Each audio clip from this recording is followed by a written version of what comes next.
तो आपका अपने YouTube चैनल कॉम्प्लेक्स क्लासेस में आप सभी लोगों का स्वागत है।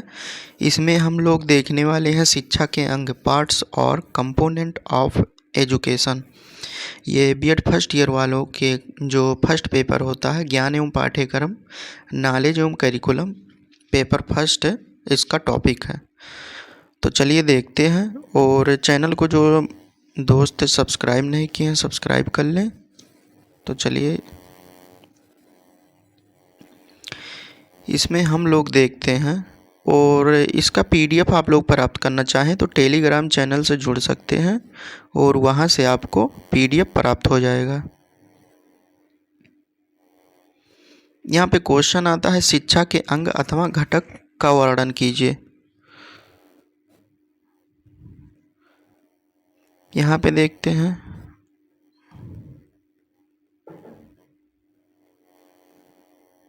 शिक्षा के अंग कौन कौन से हैं, इस संबंध में शिक्षा शास्त्रियों के अलग अलग मतभेद हैं। यानी अलग अलग जो शिक्षा शास्त्री हैं वो अलग अलग बताते हैं। जैसे एडम्स महोदय क्या कहते हैं कि शिक्षा के केवल 2 अंग होते हैं, और डीबी महोदय कहते हैं, यहाँ पे देखिए, डीबी महोदय और एडम्स महोदय। एडम्स महोदय कहते हैं कि शिक्षा के केवल 2 अंग हैं, शिक्षा के केवल 2 अंग है। यहाँ पे देखिए कौन कौन अंग, विद्यार्थी हो गया और दूसरा हो गया शिक्षक। और उसके बाद में एडम्स क्या कहते हैं, एडम्स महोदय कहते हैं कि शिक्षा के 3 अंग होते हैं। अब 3 अंग में एक क्या ऐड हो गया, पहला है शिक्षक, दूसरा है बालक और तीसरा है पाठ्यक्रम। तो इसमें ये अलग अलग मतभेद है शिक्षा के अंग को लेकर। उसके बाद में हम लोग देखते हैं 20वीं शताब्दी के उत्तरार्ध में शिक्षा के क्षेत्र में अनेक क्रांतिकारी परिवर्तन हुए हैं। 20वीं शताब्दी में जो है अनेक क्रांतिकारी परिवर्तन हुए हैं। यहाँ पे शैक्षिक तकनीकी के विकास से शिक्षा को नई दिशा प्राप्त हुई है। शैक्षिक तकनीकी विशेषज्ञों की दृष्टि से शिक्षा के 3 अंग होते हैं। शैक्षिक तकनीकी यानी शैक्षिक तकनीक के जो विशेषज्ञ होते हैं उनकी दृष्टि से शिक्षा के 3 अंग होते हैं। अब इसमें कौन कौन होते हैं, शिक्षार्थी, शिक्षक और सीखने सिखाने की परिस्थितियाँ। यानी जो परिस्थितियाँ होती हैं, अलग अलग परिस्थितियाँ होती हैं सीखने और सिखाने की। तो शिक्षार्थी, शिक्षक और सीखने सिखाने की अलग अलग परिस्थितियाँ। इन सीखने सिखाने की परिस्थितियों में शिक्षा की पाठ्यचर्या, शिक्षण विधियाँ एवं शिक्षण साधन, प्राकृतिक पर्यावरण, सामाजिक पर्यावरण और मूल्यांकन की विधियाँ, प्राकृतिक वातावरण और सामाजिक वातावरण आते हैं। अधिकांश विद्वान इन सभी को शिक्षा का अंग मानते हैं। इनका वर्णन निम्नलिखित है। इसका अब हम लोग जो है शिक्षार्थी यहाँ पे देखिए, इनका अलग अलग वर्णन जो है निम्नलिखित है। जैसे हो गया शिक्षार्थी हो गया, उसके बाद में हो गया शिक्षक हो गया, एजुकेटर, पाठ्यक्रम हो गया, करिकुलम, शिक्षण तकनीक हो गया, टेक्निक ऑफ टीचिंग, सामाजिक पर्यावरण, मापन और मूल्यांकन। अब ये अलग अलग जो पॉइंट दिए हैं इनके बारे में हम लोग डिस्कशन करने वाले हैं। सबसे पहले देखते हैं कि शिक्षक होता क्या है। यहाँ पे शिक्षार्थी, सबसे पहले शिक्षार्थी के बारे में हम लोग देखते हैं कि इसमें आपको एग्जाम में क्या लिखना है। शिक्षा प्रक्रिया का यह महत्वपूर्ण अंग शिक्षार्थी है। शिक्षा प्रक्रिया का एक महत्वपूर्ण अंग शिक्षार्थी है। शिक्षार्थी अर्थ है सीखने वाला। शिक्षा में मनोविज्ञान के समावेशन तथा प्रजातांत्रिक विचारधारा के कारण बालक को शिक्षा में प्रमुख स्थान प्रदान किया गया है। मनोविज्ञान मानता है कि बालक को समझे बिना शिक्षा की प्रक्रिया नहीं चल सकती है। शिक्षार्थी के अभाव, यानी मनोविज्ञान यही काम ही करता है, मनोविज्ञान के द्वारा बालक के व्यवहार का अध्ययन किया जाता है। तो यहाँ पे लिखा है मनोविज्ञान मानता है कि बालक को समझे बिना, यानी अगर आप बालक को समझते नहीं हैं कि इसको क्या समझ में आता है, कैसा बालक है, की प्रक्रिया नहीं चल सकती, शिक्षा की प्रक्रिया नहीं चल सकती। शिक्षार्थी के अभाव में शिक्षक चाहे जितना ही भाषण देता रहे, कितनी ही अभिक्रियाएं करते रहे, कितने ही आदर्श प्रस्तुत करते रहे, शिक्षा की प्रक्रिया नहीं होगी। एक कुशल शिक्षक के लिए यह जानना आवश्यक है कि वह शिक्षार्थी के शारीरिक स्वास्थ्य, मानसिक स्वास्थ्य, सीखने की इच्छा, रुचि, चरित्र, बल एवं अध्ययनशीलता आदि पर सीखने की क्रिया निर्भर करता है। ये सारे गुण प्रत्येक छात्र में अलग अलग होते हैं। ये जो उपरोक्त गुण दिए हैं ये सभी छात्रों में अलग अलग होते हैं। अतः आधुनिक युग में मनोविज्ञान ने यह सिद्ध कर दिया है कि शिक्षा में बालक की प्रकृति सबसे अधिक महत्वपूर्ण है। उसे जाने व समझे बिना शिक्षा की प्रक्रिया नहीं चल सकती। आज शिक्षा का समस्त योजनाएं शिक्षार्थी या बालक को केंद्र में रखकर बनाई जाती है तथा किंडरगार्टन, मॉन्टेसरी, डाल्टन योजना, ह्यूरिस्टिक आदि शिक्षा की नवीन बाल केंद्रित विधियों का प्रयोग किया जाता है। अतः आधुनिक शिक्षक के लिए यह आवश्यक हो गया है कि वह अपने विषय के साथ साथ बाल मनोविज्ञान का भी ज्ञाता हो। अब शिक्षक के बारे में हम लोग देखते हैं एजुकेटर। शिक्षा की प्रक्रिया एक महत्वपूर्ण अंग शिक्षक भी है। शिक्षा के व्यापक अर्थ में कोई भी शिक्षक हो सकता है, क्योंकि हम किसी से भी सीखते हैं, यानी हम कहीं पर भी सीखते हैं, किसी पर सीखते हैं। व्यापक रूप में अगर देखा जाए तो ब्रॉड मीनिंग, और संकुचित मीनिंग जो हो गया, जो केवल कॉलेज स्कूल में पढ़ाते हैं, वो संकुचित मीनिंग हो गया। तथा अन्य कोई हमसे भी सीखता है, यानी हम दूसरे से सीखते हैं और वो हमसे सीखता है। अतः हम शिक्षक और शिक्षार्थी दोनों हैं, परंतु संकुचित अर्थ में ऐसा न होकर कोई व्यक्ति विशेष अध्यापक होता है। इसमें एक निश्चित स्थान पर पूर्व निर्धारित शिक्षण विधियों द्वारा पूर्व निर्धारित पाठ्यक्रम का ज्ञान दिया जाता है, यानी एक टाइम पीरियड होता है कि इसमें जो है इतना सिलेबस ख़त्म करना है और एक पार्टिकुलर अध्यापक होता है। तो शिक्षा का ये संकुचित अर्थ होता है। प्राचीन भारतीय शिक्षा में शिक्षक को शिक्षा में प्रमुख स्थान प्रदान किया गया था। शिक्षक ही शिक्षा का केंद्र बिंदु था। लोगों का मानना था कि योग्य गुरु के चरणों में बैठकर कोई भी व्यक्ति ज्ञानी बन सकता है। अध्यापक या गुरु को ईश्वर माना जाता था। उसके मुख से निकला कथन ही सर्वथा सत्य एवं ब्रह्म माना जाता था और बालक द्वारा उन्हीं नियमों व कथनों को कंठस्थ किया जाता था। शिक्षक की समस्त आज्ञाओं का पालन करना बालक का परम कर्तव्य था। बालक की योग्यताओं व रुचियों पर कोई विशेष ध्यान नहीं दिया जाता था।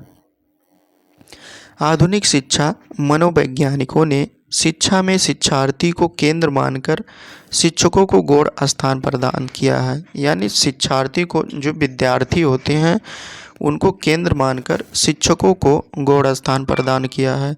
मनोवैज्ञानिकों का विचार है कि प्रत्येक बालक में कुछ शक्तियां होती हैं जिन्हें लेकर वह पैदा होता है। अध्यापक इन शक्तियों को उचित दिशा प्रदान करने का कार्य करता है। इसमें है कोई बालक जब जन्म लेता है तो वो कुछ शक्तियों लेकर पैदा होता है। उसी शक्तियों को जागृत करने के लिए, ये विस्तार करने के लिए एक शिक्षक की आवश्यकता होती है।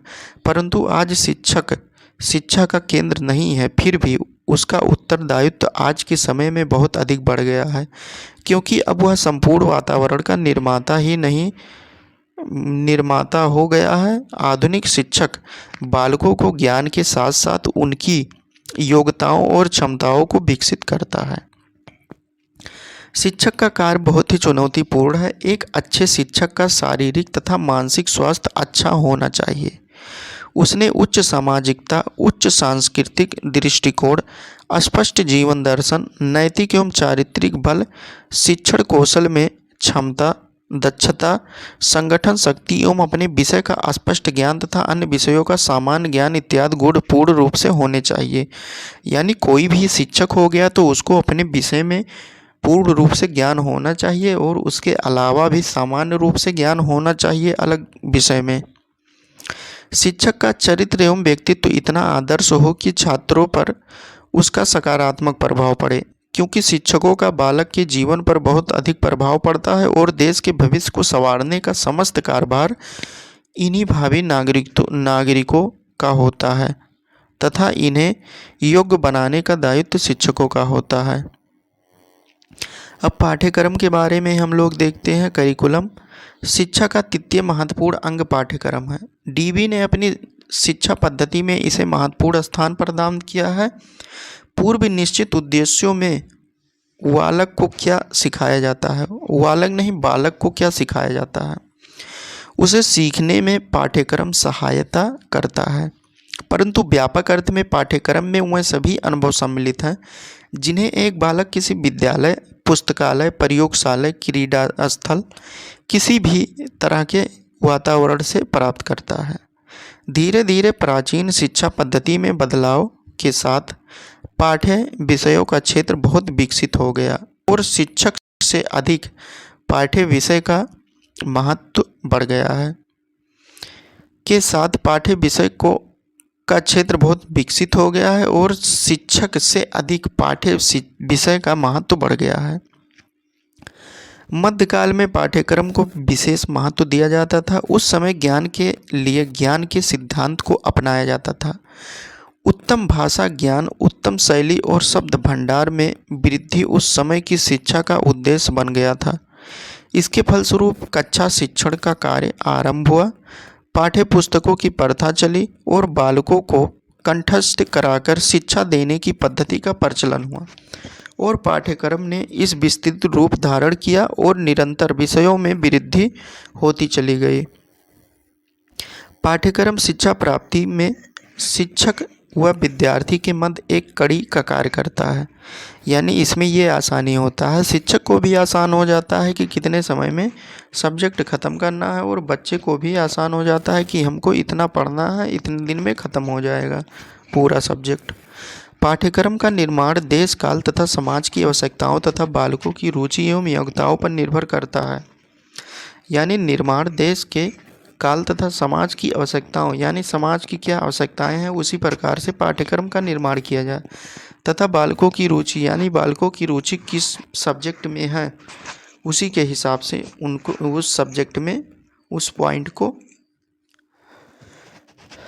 शामिल किया जाए एवं योग्यताओं पर निर्भर करता है। समाज तथा राज्य द्वारा संचालित शिक्षा में पाठ्यचर्या शिक्षक और शिक्षार्थी की शासक होती है।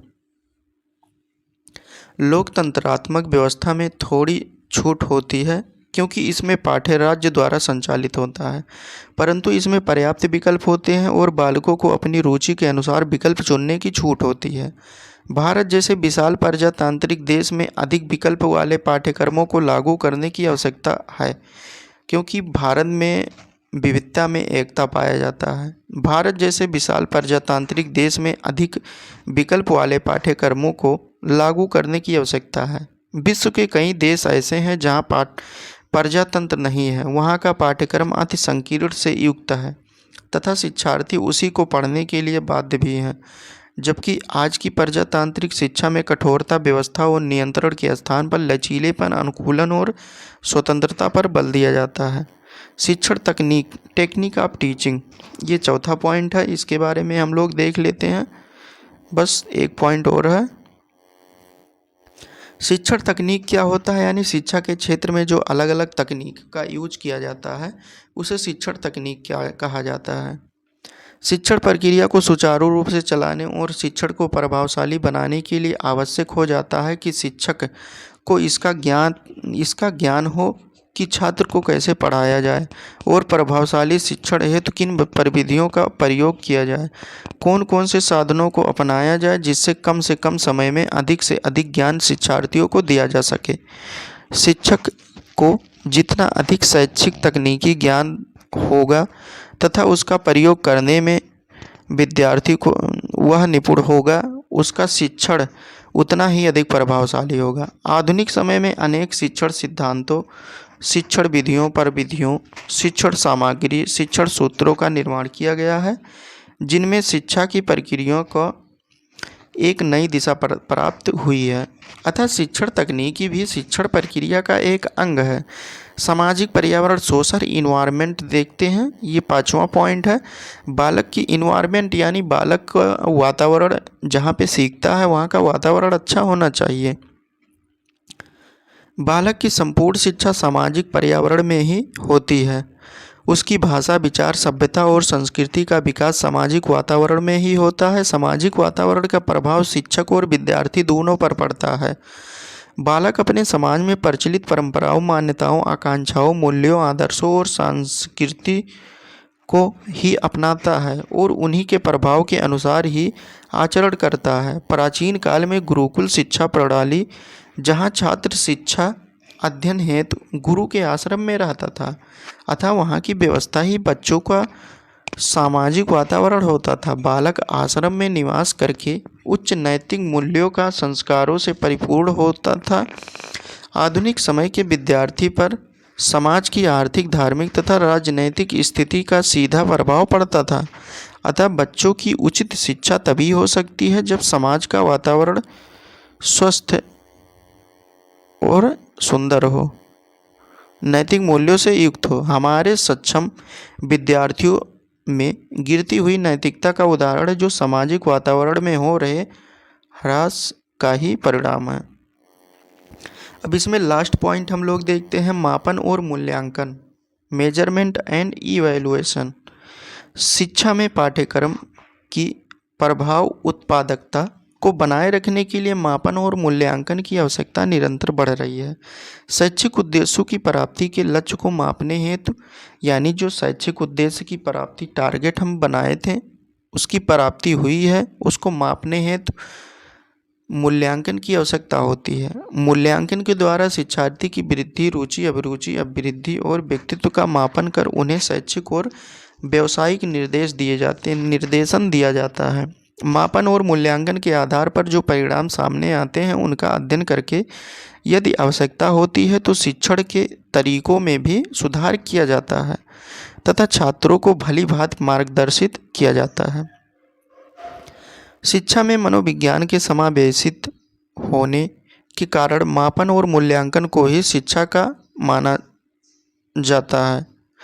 एक शिक्षक को मापन एवं मूल्यांकन में भी निपुण होना चाहिए कि किस प्रकार से मापन और मूल्यांकन किया जाए, क्योंकि निदानात्मक शिक्षण के लिए इसमें दक्षता बहुत आवश्यक होती है। तो चलिए दोस्तों, अगला टॉपिक अगले वीडियो में हम लोग देखने वाले हैं। और जो भाई लोग अभी तक चैनल को सब्सक्राइब नहीं किए हैं, सब्सक्राइब कर लें। और वीडियो अच्छा लगा हो तो लाइक कर दीजिए और अपने दोस्तों के पास शेयर कर दीजिए और कमेंट ज़रूर कीजिए, क्योंकि कमेंट से ही हमारा मोटिवेशन बना रहता है। और इस वीडियो का आप लोग अगर PDF प्राप्त करना चाहें तो टेलीग्राम चैनल को ज्वाइन कर सकते हैं। यहाँ पे टेलीग्राम चैनल दिया है, देख सकते हैं, और यहाँ से आपको आसानी से PDF प्राप्त हो जाएगा। तो चलिए दोस्तों, अगले वीडियो में मिलते हैं, तब तक के लिए जय हिंद।